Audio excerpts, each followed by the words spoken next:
Back everybody, how you doing? It has been a long time, and I finally set up my PC for this. This time, I have VirtualBox, and I'm gonna be running Python Windows on that, so I don't have to worry about messing up my PC this time. It's not gonna be a problem because everything's gonna be on this virtual machine. And we can learn, we can go deep into Python and mess around with it, learn about it, what it does, so we can really build stuff now. This is going to help me out a lot. It's going to help me to learn, it's going to help you guys to learn. So let's get into it. So first of all, I just want to change this so you can see. Let me show you guys. This is VirtualBox. This is, at the bottom you can see this is my Windows, or the PC. And over here you can see this is VirtualBox, Windows running on VirtualBox. Pretty fun stuff. It's interesting, it's fun. Alright, so I'm gonna go full screen now. Hold on. Alright. Full screen. It is time to go full screen, guys. Alright. Okay, here we go. So, I want to check the display settings quickly. Yeah, so I've set this to 150% so that the stuff, the icons and everything in the text, it's visible in 1920 1080. Alright, so let's get to building. First, what I want to do is open up Python, the website. Python's website, okay. Python. Already downloaded Python, already installed VS Code.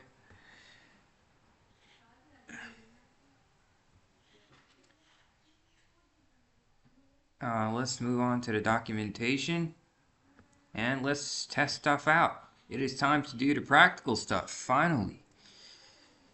Okay, so you can see these are all the Python versions. We already know about this from the previous videos. So I'm going to go to the latest version, which is still in development, 3.15. And what's new in Python 3.15? Let's see. Alright, so I think I have covered most of the initial stuff. So I think I'm gonna, I don't remember if I've done this, but I do think I might have done this. I don't know. But I'm focused more on towards the testing part. That's more important. Learning practical stuff, right? So we know what it does. It's important. Alright. Okay, now what we want to do is create a new file. Alright. Improved error messages. The interpreter now provides more helpful suggestions and attribute error exceptions. Okay, more helpful suggestions. When accessing an attribute on an object that does not exist, but a similar attribute is available through one of its members. Okay, so I need to process this as well in my brain. The interpreter now provides more helpful suggestions and attribute error exceptions. Attribute error exceptions. When accessing an attribute on an object. When accessing an attribute on an object that does not exist. So if we do this part,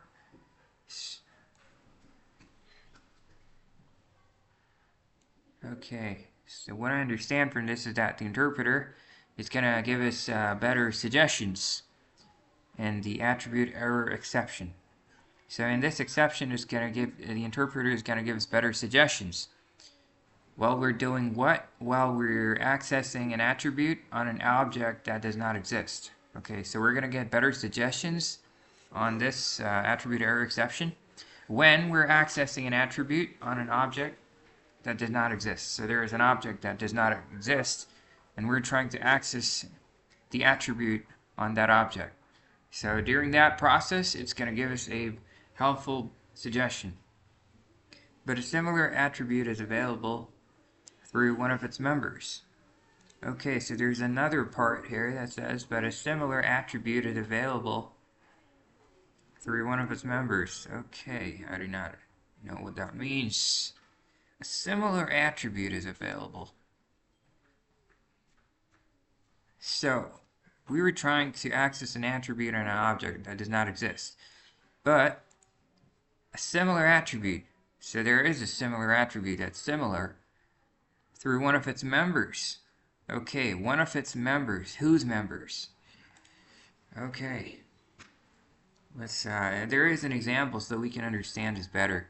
For example, if the object has an attribute that itself exposes the requested name, the error message will suggest accessing it via that inner attribute.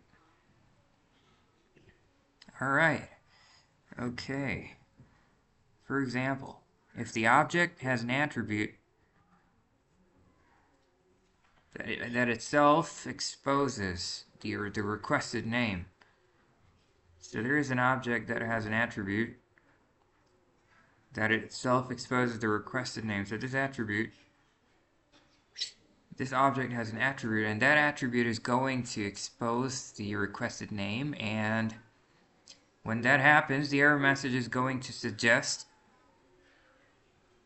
to access it via the inner attribute. Okay. Alright. Okay, we might as well just open up ChatGPT.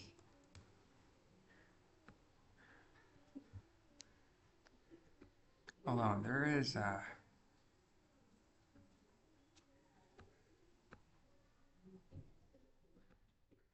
okay.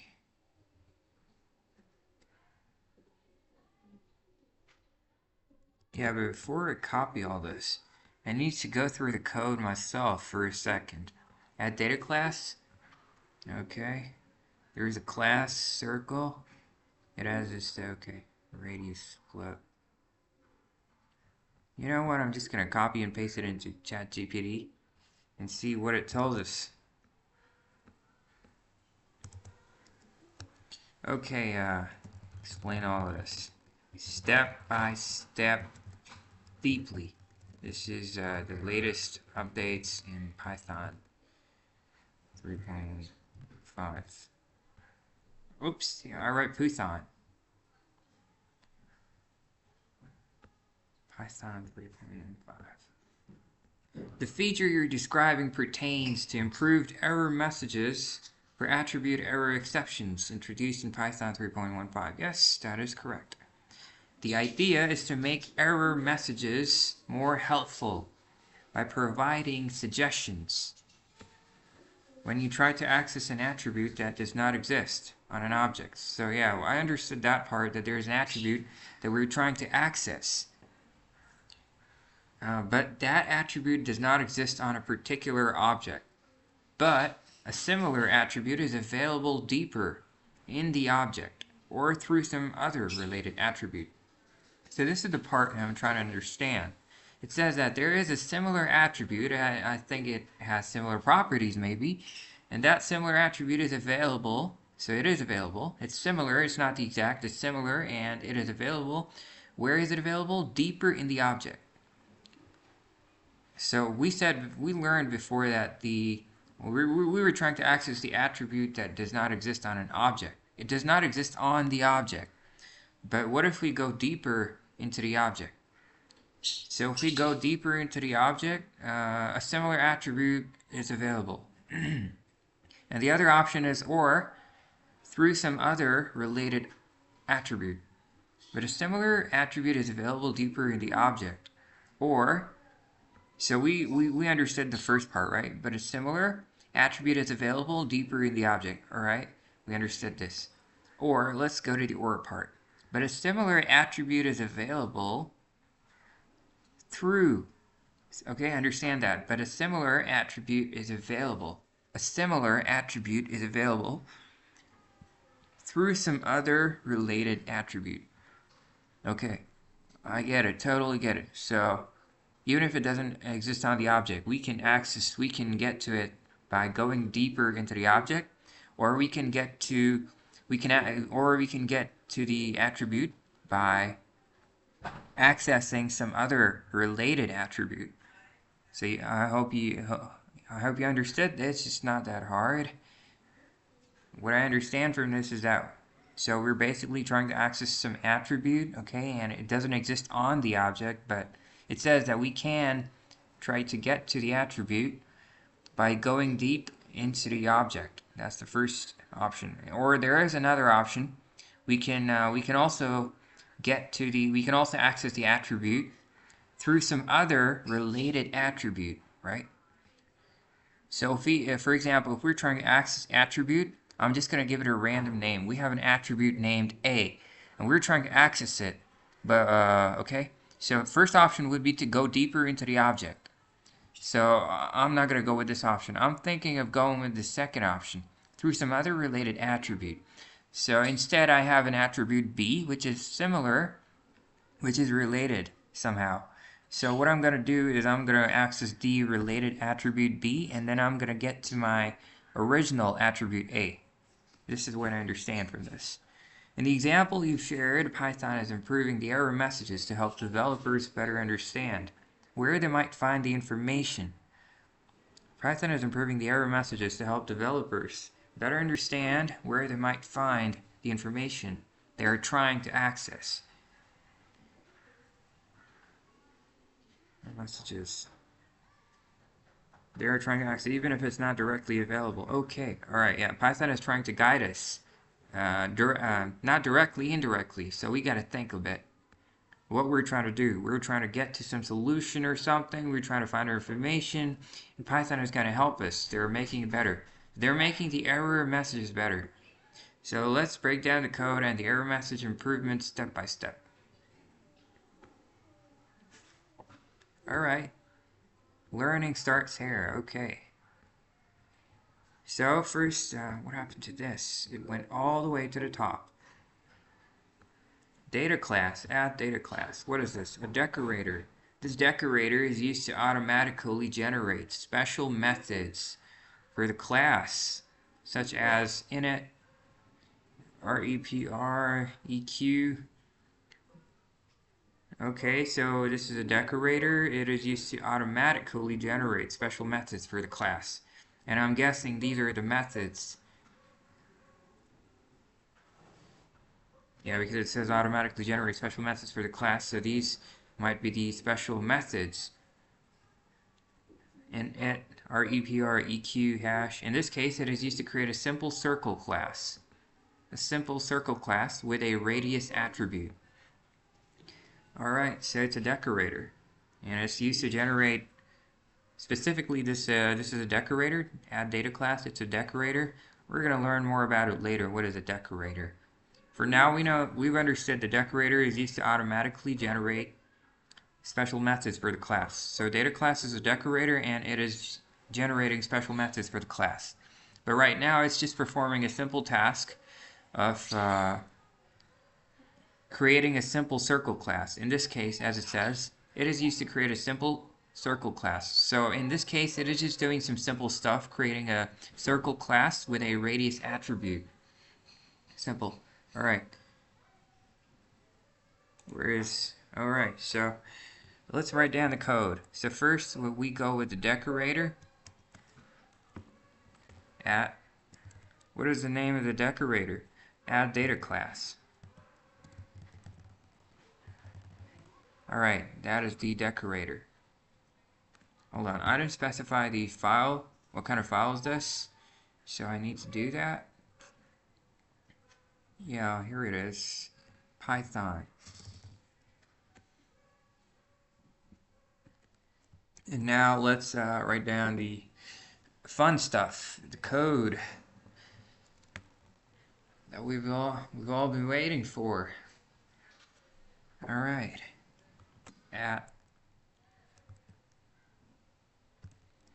Where is it? Data class. Oh, come on. Data class. Alright, here we go. Now, let me read what it says. Data class is not defined. Pylance.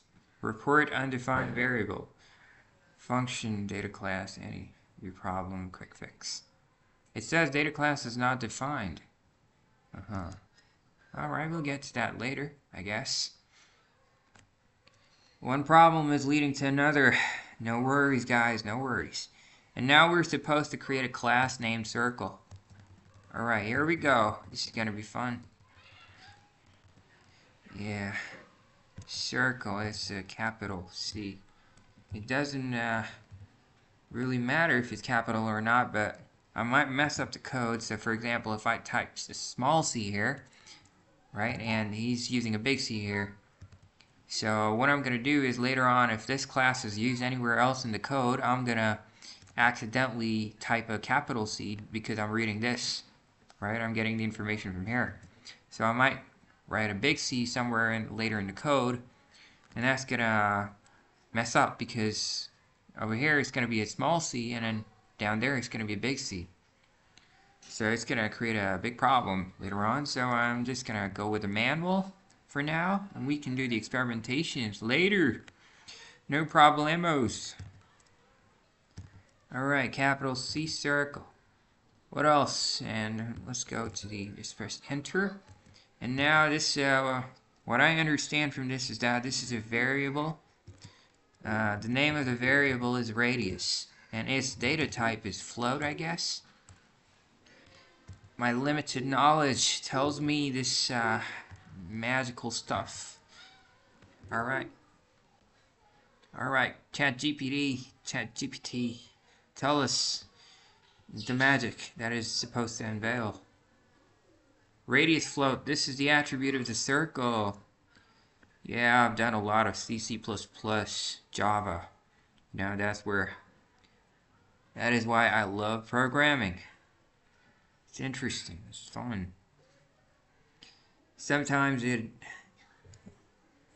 radius float. Okay, this is the attribute of the circle. Yeah, okay, yeah, attribute. This is the attribute of the circle. In simple words, yeah, normally in C, C++, you would just say that this is a variable and this is a data type. So this variable is of type float, right? But in other words, you can also say that this is an attribute. Radius is an attribute of circle.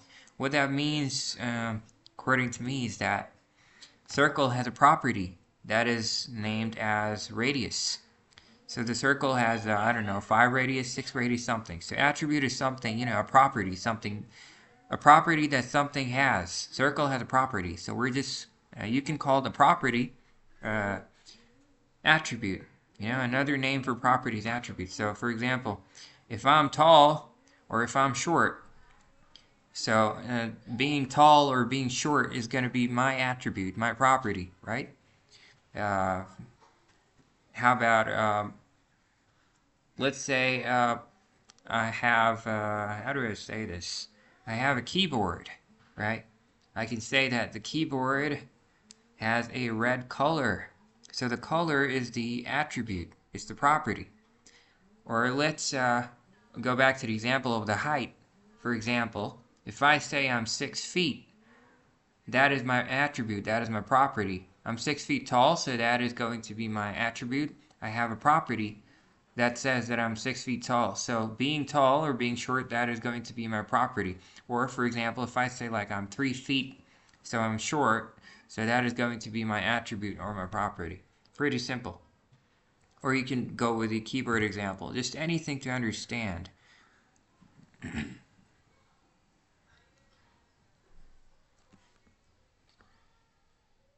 Alright, so where were we?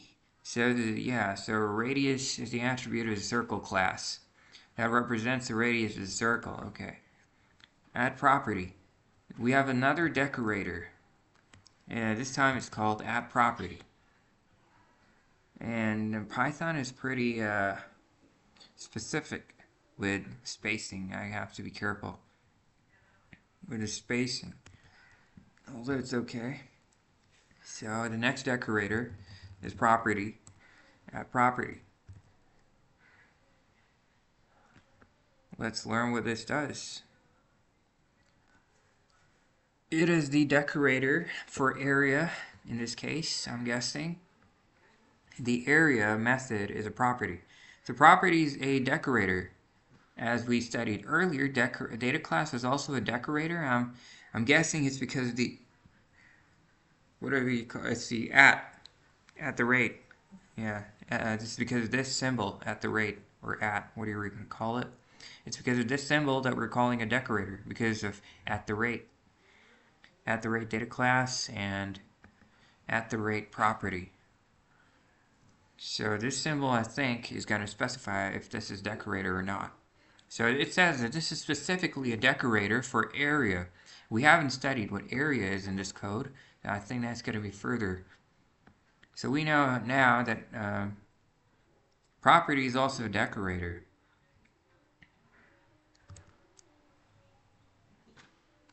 Okay, what do we have after that? We have DEF. We're going to learn what DEF is. Area, okay. And now we're moving to the area part. Let's add these brackets. Okay, there's a word in it. It says self. Self, okay. Let's go with self. Alright, no problem. Let's go with self. Alright, let's continue. Self. So we were at self, and there's this arrow. And I see a space in between. So let's just follow that and float. Why is there a data type in front? There I'm going to learn. And then there's a formula beneath. It's going to return something. Return pi asterisk. There is also a space. And then there's a space again. Self.radius. Okay, so there's two asterisk, and we have the number 2. This is basically it. Alright, now let's study what this does. So, if I just try to understand this code, although I don't know what's happening here, so I already know that this is a decorator. And over here, DEF, I don't know if this stands for what. I don't know, maybe define. And area might be a function. And we have some sort of argument or parameter. And this is going to be the data type of the argument or the function. I don't know what this is. This is just my wild guess. And then this function is going to return a value after calculating it in this formula. So it's going to multiply the value of pi, which is, I don't know, 3.14, I think? Something like that. So pi multiplied by self.radius. The radius of the circle. Okay, the pieces of the puzzle are connecting somehow. And then it's going to multiply everything with 2. But why do we have 2 asterisk? So this is my wild guess, and let's see what ChatGPT says. Come on, ChatGPT, tell us. Already known property is a decorator for area. The area method is property. Okay, area is a method, as you can see here. So we know that area is a method. And it also says the area method is a property, which means it acts like an attribute, but it is computed on the fly, quickly. Okay, so it is a method and it is a property. Property of what? It's the property of the circle, generally speaking, right? But what we need to know over here is that area is a method. Alright, so it calculates the area of the circle using the formula area is equal to pi r squared. Yeah, area is equal to pi r squared. So you can see here that this is pi, and this is pi pi, alright? And it's being multiplied by radius times 2. Radius times 2, but you see over here self. So there's something we need to understand here. This method doesn't store the area. It does not store the area. Yeah, that is clear because it just returns. It doesn't store anything, it just returns. It calculates and returns it when accessed. Look at this. It calculates the area and only returns it when accessed. Someone needs to access this. Only then is it going to return something, just like an attribute. And returns it when accessed, just like an attribute. Alright, so we need a clearer explanation of this, right? I need a clearer deeper, not skipping anything, not even a single point. Explanation. What's happening?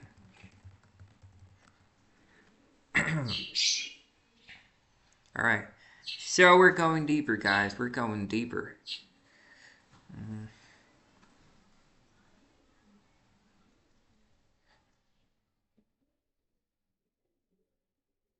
Yeah, so what I'm trying to understand, explain the, what is def, and I don't know about the declaration stuff, and the arrow, and the float after it, and what is self, and how the formula works, and the hysteric. There's two. Alright, so we're at the formula, so we need to go deeper, understand what's happening, you know? In Python, def is used to define a function. Yes, my Wild West guess was correct. Def stands for define. We're defining a function, as you can see over here. DEF, define area. We're defining a function, and the name of the function is area. The def keyword is followed by the name of the function. Yes, followed means coming after. Okay.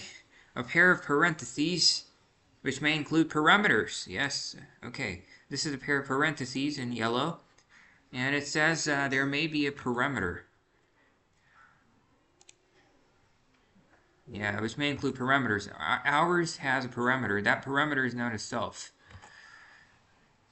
And a colon. Yeah, there's a colon at the end. When you define a function, you're essentially saying, here's a set of instructions, which is a function, that I can run whenever I call it. Yeah, you should know that. Whenever you call the function, that function is going to run, and that function is just a set of instructions. Yeah, okay. Where a float, yeah. When defining a function, the arrow float is used to specify the return type of the function. This is called function annotation. Return type of the function. Okay, so our function has a return type of what? Float. So anything it's going to return here is going to be of type float because the function has a return type of float. All right. So floating stuff, float. The arrow tells Python what type of value you expect the function to return. So this arrow is going to tell Python. It's not telling us, it's telling Python, the arrow. It's telling Python what type of value you expect the function to return. So hey, this arrow is telling Python. It's telling Python that this function is going to return a float value. You see this return? It's going to return a float value. All right. Floating point number, yeah.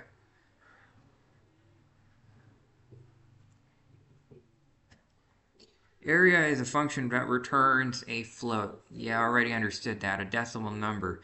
You're declaring that when you call area. Area is a function that returns a float. You're declaring that when you call area. The result should be a float, so the value returned should be something like 3.14, 50.0, or 12.5. Yeah, a point number. All right, that's a floating point number. A number that has a point in it, as we said. A decimal number. Something with a point, okay? The arrow float does not enforce the return type strictly in Python, but it is useful for documentation and readability, and some tools or editors can help you catch mistakes if the wrong type is returned. What is self? Alright, so we understood this part. Yeah?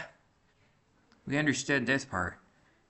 The float part, so def means define a function named area. That area has a parameter called self, and what is going to be the return type of the function? It's going to be float. So this function is going to give us a value in return that is going to be a float value, a number with a point.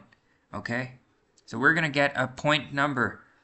Any number with a point in it, this function is going to give it to us. And we've told Python that this function specifically is going to return a float value. Pretty cool stuff. Pretty cool stuff. Okay. Now let's see how it's going to do that. Let's learn about the, where is it? Self, yeah. In object-oriented programming, self is a reference to the current instance of the object. A reference to the current instance, right? The current instance, the present instance. What is the current instance? It's referring to the current instance of the object. And what is the object? In this case, we have a class. So self is referring to the current instance of the class. The current instance of the class. This is our class, which is circle. Our class is circle. That the function is a part of. So that self is referring to the current instance of the class. And our class is circle. So self is referring to a current instance of the class circle.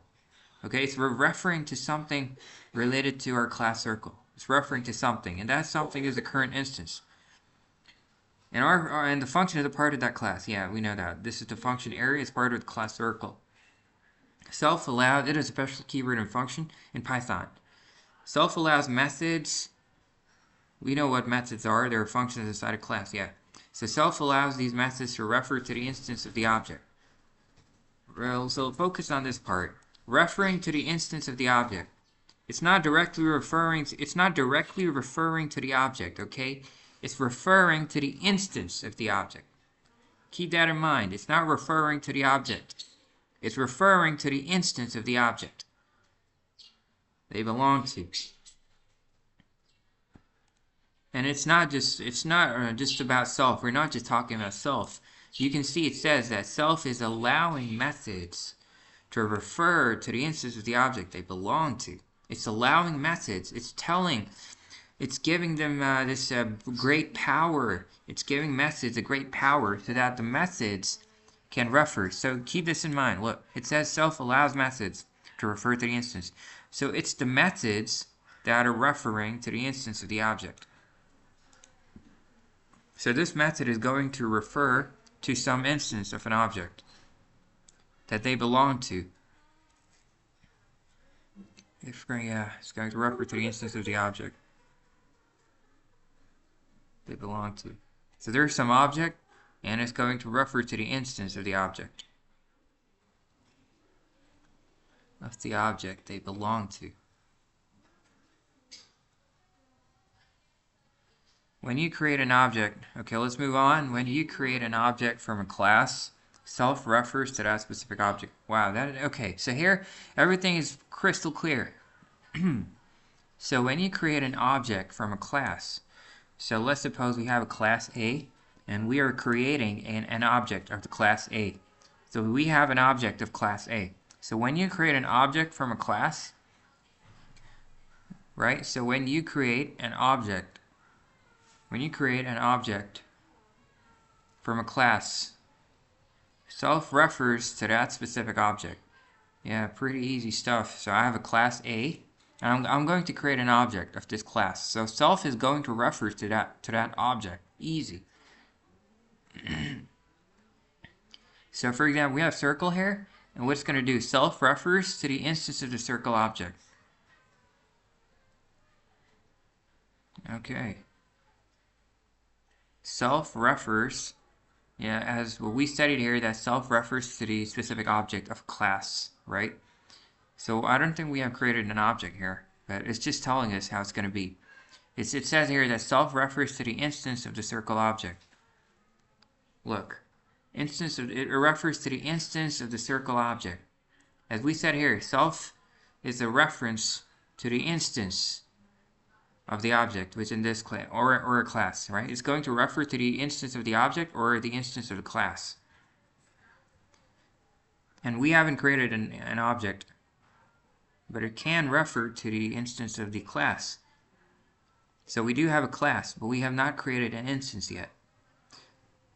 And this is what this line means. Self refers to the instance of the circle object. So for example, if we have a circle, we already have a circle class. Let's suppose we created an object of circle. So a self is going to refer to the instance of that circle object. It's not going to directly refer to the circle object. It's going to refer to the instance of the circle object. So if you create a circle object with a certain radius, self will represent that specific object with that radius. All right. For example, okay, so here is the Python code. So there's a circle, which is equal to circle 4.0, print circle.area. This will use self instead of the area method to calculate the area.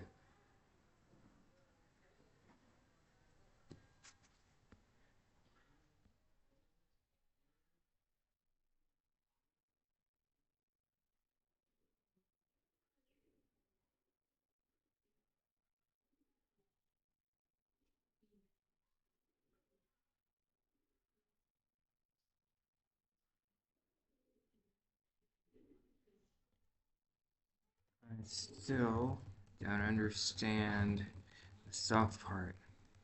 Explain clearly within example.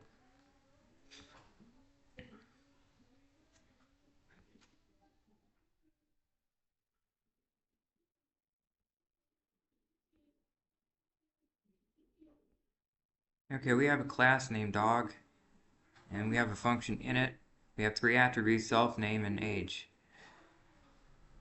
Set the name attribute of the instance. Okay. Another function speak, and we're passing self. And then another function get age. We're also passing self here. Return self.age. This function is going to print something that's going to return age.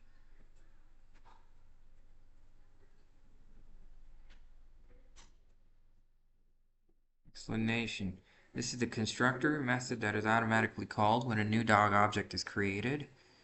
Okay, self represents the current instance of the object being created. It's a way for the method to refer to the specific dog that is being created. When you call dog or rex5, the init method uses self to assign the name and age to this specific dog object. This is too complex. Something simpler and... Hold on, ChatGPT. We're learning something.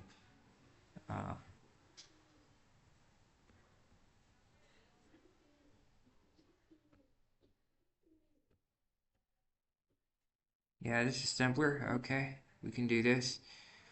How it works. So we have a class named dog, and we're defining a function called init. We're passing self and a name. So self.name is equal to name. Self.name refers to the name of the current dog. Okay, self. Oh my gosh, it was so simple. Self means it's referring to itself. It's referring to me. It's referring to itself. The name of the current dog, right? Which is going to be itself. Self.name refers to the name of the current dog. Okay. So, and then we have another function speak, and we're passing self into it. This is going to print the name. So anybody says woof. So we have a class dog defines a blueprint class for creating dog objects. We have a blueprint, which is a class. We know that a class is a blueprint. All right. And then we can, what else can we do in a class? It's good for creating objects. We can also create objects. So we have a function and we're passing self and name. This is the initializer or the constructor. It is used to set up each dog with a name. Self represents the current dog that is being created. Self.name is equal to name stores the name of the dog inside the dog's object. So this self.name is equal to name is going to store the name of the dog inside that dog's object. It's going to store the name of the dog inside that dog's object. It's going to store the name inside that dog's object. It's not going to store the name inside the dog.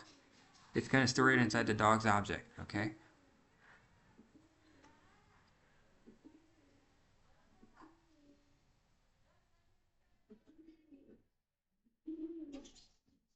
Okay, I'm getting somewhere. Okay.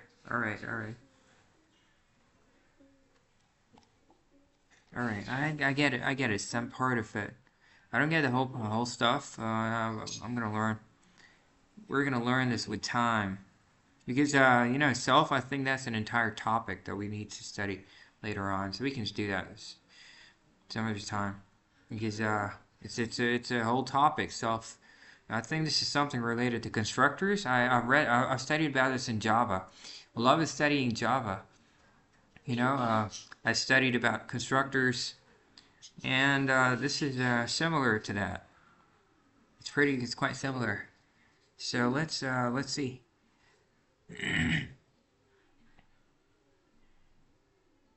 We can't understand this without a program. We need to program. We need to write some code. Okay, let's just say what it's trying to say. So I understood both these parts. I understood the explanation. I haven't read this part. Define speak self is a method that makes the dog speak. Self.name refers to the dog's name that is stored in the object. Creating an object. Dog one. Yeah, this is their creating an object. Okay. I know how this works. I've done this in Java. It's similar. This is also similar to Java. When we call dog1.speak, self inside the speak method refers to dog1. Okay, when we call dog2.speak, self refers to dog2. How does self know which dog it is? So I'm close to understanding self. Just a bit confused. Understanding how self works in practice and how it knows which dog it is. So let's go step by step. When you call a method on an object, like dog1.speak, Python automatically passes the object itself as the first argument to the method. This is what self refers to. Here you're creating two dog objects. One is called dog1 and the other is called dog2. Each has a name attribute, Rex for dog1, Bella for dog2. Dog1 and dog2 are instances. Dog1 and dog2 are instances of the dog class. They each store their own unique values for attributes like name. When you call dog1 dog2.speak, Python automatically passes the object dog1 or dog2 into the speak method. So inside the speak method, self refers to the object that called the method. So when you call dog1 self refers to the object that called the method. It refers to the object that called the method. So dog1 and dog2 are objects, right? So self is going to refer to the object that called the method. So if dog1 calls the method, it's going to refer to dog1. When you call dog1.speak, Python passes dog1 as the first argument to the speak method. Where is speak?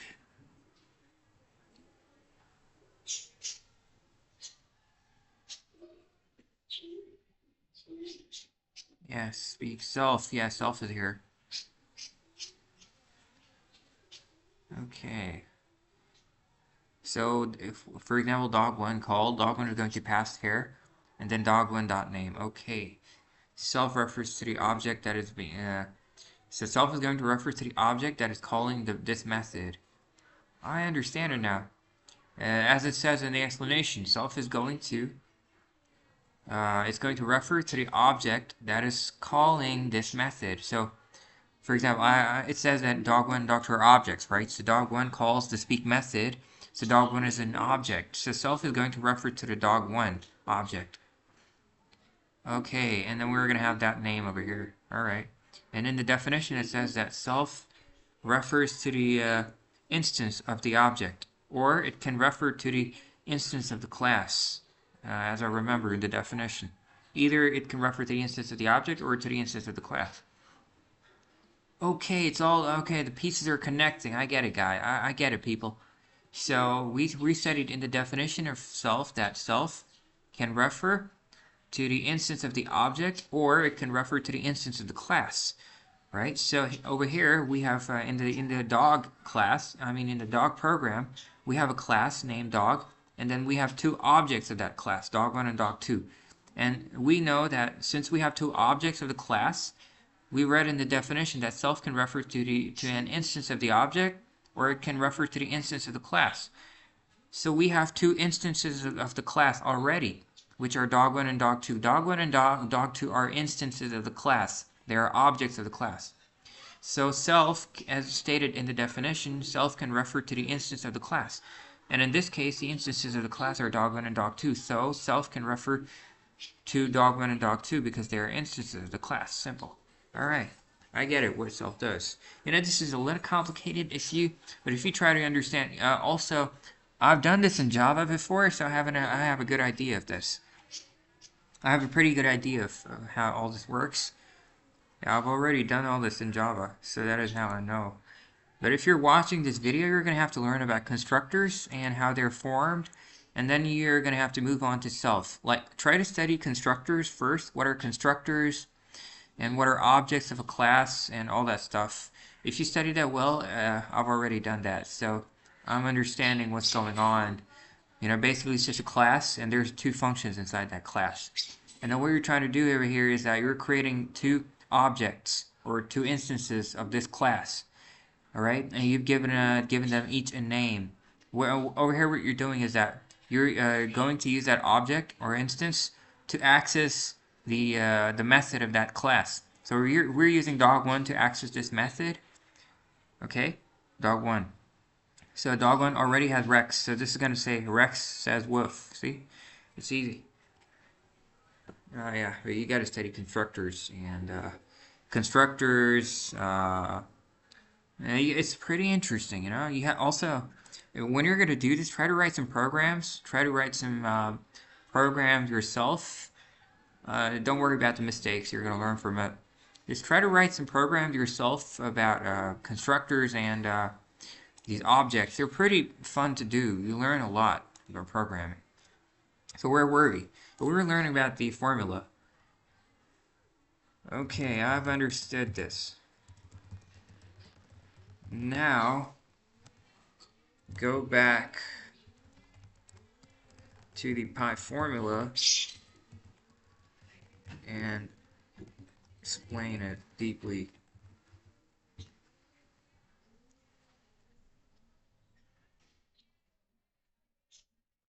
Okay, this was not part of it. I don't know, this is not part of it. We were just using data class. I think it's just related to VS Code or something. Okay, let's go back to the formula. Okay. We have some more definition. The data class decorator is a shortcut. Now we know, oh, there's another word. It's a shortcut that automatically generates methods for you. It automatically generates methods for you, like init, reper, EQ, and more. So it's going to generate these methods. These are methods. They're going to be generated automatically. Specifically, for example, the most important one is the init method. We do have an init method, do we? Yeah, we do have an init method, so data class is going to automatically generate those. So the most important one is the init method, which gets created for you when you use data class. So when we use data class, this method is going to get created for us. So when you define class at data class circle, Python automatically creates an initializer like this. Okay, self radius.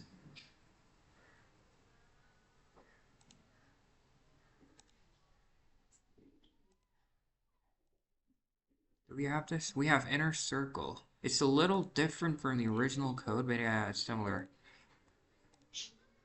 This means that when you create a circle object, you only need to pass the radius, and it will automatically be stored.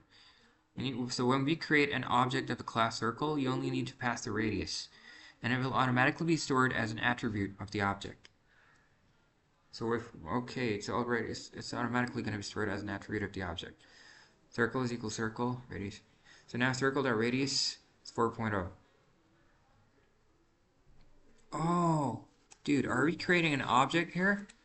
Radius, okay. Automatically stored as an attribute of the object. Okay. Now the important part, the area calculation. The property decorator allows you to define a method that behaves. Property decorator, yeah, we do have that. Allows you to define a method that behaves like an attribute. Okay, I did not know that. Oh, you know, I actually understand this. We know that, like, generally speaking, a property, like an attribute of something. Yeah, like I have an attribute. The color of my eyes is an attribute, right? I have any color of eyes. It could be my attribute. The color of my eyes. anything else, the shoes I'm wearing, these are all attributes, the clothes I'm wearing. So these are all my attributes, these are all my properties. So this property decorator allows you to define a method. You see, this is we're defining a method here, and this method is going to behave like an attribute. So it's a method and it's also an attribute at the same time. Because it allows us to define a method, and that method is going to behave like an attribute at the same time. This means you can access area as if it were a regular attribute, but it actually runs the method in the background to calculate the value. Wow, this is beautiful. So we're doing two things here. It's doing two things. It's acting as a method, and it's also acting like an attribute. It's going to run in the background as a method, and it is also going to act as a regular attribute. So we can also access it. Self.radius. This refers to the radius of the current circle. So since self.radius, yeah. Since self is the instance of the circle. Since self is the instance of the circle object. Self.radius. Self is the instance. Self is the instance of the circle object. Self.radius accesses the radius of that specific circle. This radius squared.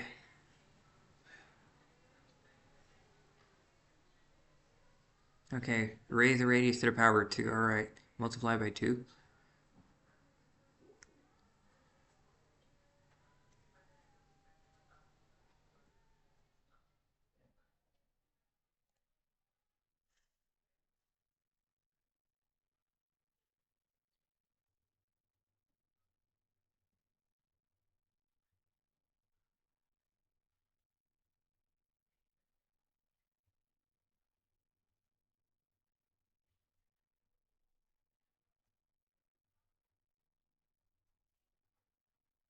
Okay, try grade 1 explanation. Let's see if this works, people.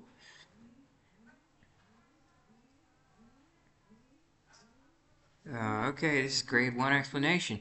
Imagine you have a box. This box is special because it can store different kinds of things, like toys, candy, or books. You can have many boxes, each with its own things inside. In programming, these boxes are like objects, and each box has a name that helps us tell them apart. So if you have box A and box A might have toys and box B might have candy. Now let's say you want to talk about the contents of a box, but you don't want to call each box by its name every time. Instead, alright, so we want to talk about the contents of a box, so what is inside the box. But you don't want to call each box by its name every time. So I don't want to say box A, box A, box A each time. I just want to talk about the contents of the box without calling its name each time. Instead, when you're inside the box, you can just say me or myself. This is what self is like. Oh, okay, so when you're inside the box, so for example, I'm inside box A, I can just say me or myself. This is what self is like. Let's think of self as the way to refer to the current box you're working with. When you're inside a box, like opening it, you can always talk about the toys or candy inside by saying inside this box. This is like self in programming. Okay, so just imagine we are inside a box, we've opened it, and we can talk about the toys or candy that are inside it by saying inside this box. This is like self in programming. What is inside the box? That is self. It's the box talking about itself. Let's use dog as an example because it's easy to relate to. Without self, imagine you have a function that prints out the dog's name. You might think of it like this. Okay, define a function, we've called the function name printName, and we're passing the parameter as dog, and we're going to print the dog.name. Okay, here dog is just a regular variable, and we pass the dog object directly. We pass the dog object directly to the function. This works, but it does not scale well when you need multiple dogs. With self inside a class, now let's move to using a class. A class is like a blueprint for creating things like dogs, and the dog, we'll talk about it self by using self. So we have a dog, a function, we have self and name. Self.name is a name. Self refers to the current dog. Okay, so this self.name is equal to this, and this name came from here. It's been passed here, okay. Self refers to the current dog, and we store its name. The current dog, so what is our current dog? Is it dog 1, dog 2? That is, self is going to refer to that dog. And we store its name.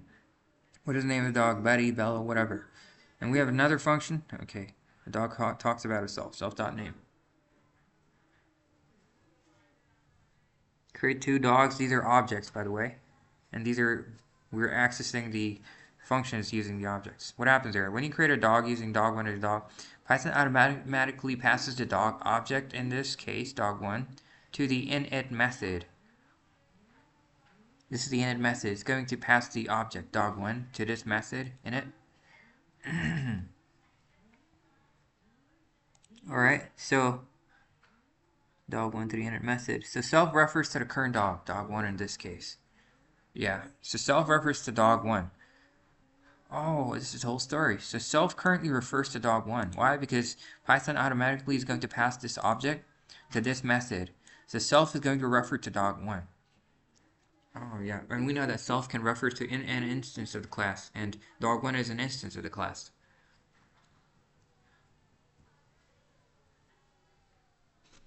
Alright. So inside init, self.name is a name, means you are storing the name for the dog. Self.name is equal name. Yeah, self is referring to the dog name, which is, so this is dog1.name. Yeah, dog1.name is equal to name. Okay, I get it now. I get it. Totally get it. You're storing the name for the dog. So dog1 gets the name Buddy. Yeah. And dog2 gets the name Bella. Self keeps track of which dog you're referring to. Okay. It keeps track of which dog you are referring to, yeah? Okay. So you can see this dog.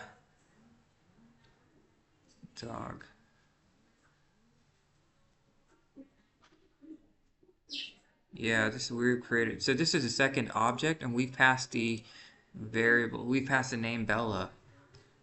This dog2 is an object of the class dog, right? Yeah. And this is the class name dog. So this is a name is going to be passed here. So this time it's going to be dog2.name, and this time it's going to be Bella. Okay. Self and speak. When you call dog1.speak, self refers. We also have self here, yeah. Self.name.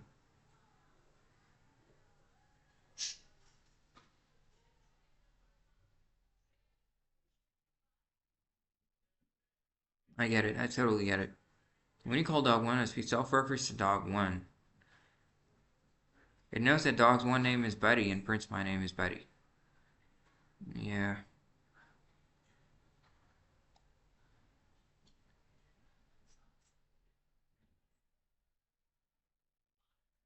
Yeah, okay. So first we call this function, it has this, it had now after, in this function it has the name of both the dogs stored. So self is referring to the dog, these two objects, and it knows which object has which name. And after that, we call this function. So the first object is dog1. It's going to call speak. And then we also pass self here, right? Okay, so now self is referring to dog1. Print my name is self.name. Okay. Self.name.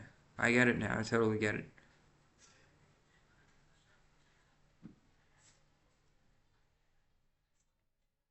Self.name. Okay, this is working. The pieces of the puzzle are coming together. Why do we... So... Hold on. Reset 100%.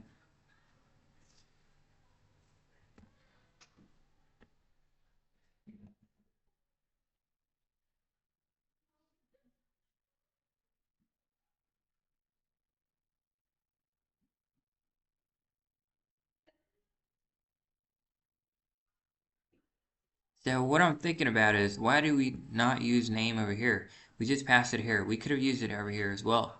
So what I think is that when we use name here, so it stored both the names of the dogs over here in this function, right? And we just have to access that name. So we created another function, right? And then we wrote self.name here. Also, I'm thinking we can just write print over here. What happens if we write print over here, right? Just write print self.name. It's going to print the name of the current dog. The self is going to refer to that. Yeah. So, what I'm thinking is why we didn't use name as a parameter in the second function.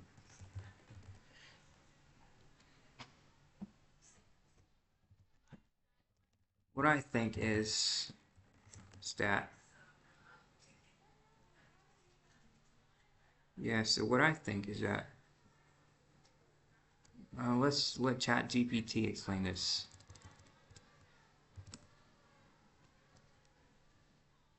Yeah, we're getting pretty close. Yes, we are pretty close to understanding this. Let's break down why we didn't need to pass name as a parameter in the second function, speak.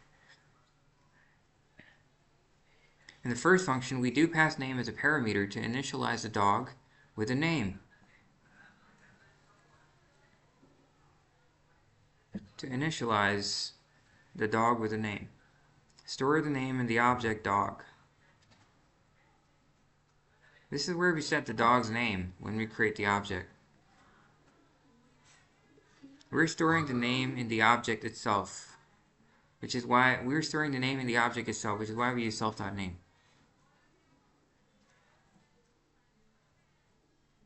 Store the name in the object. The name is already stored inside the dog object when we created the dog. Self already refers to the current dog, and so self.name gives us the name of the specific dog.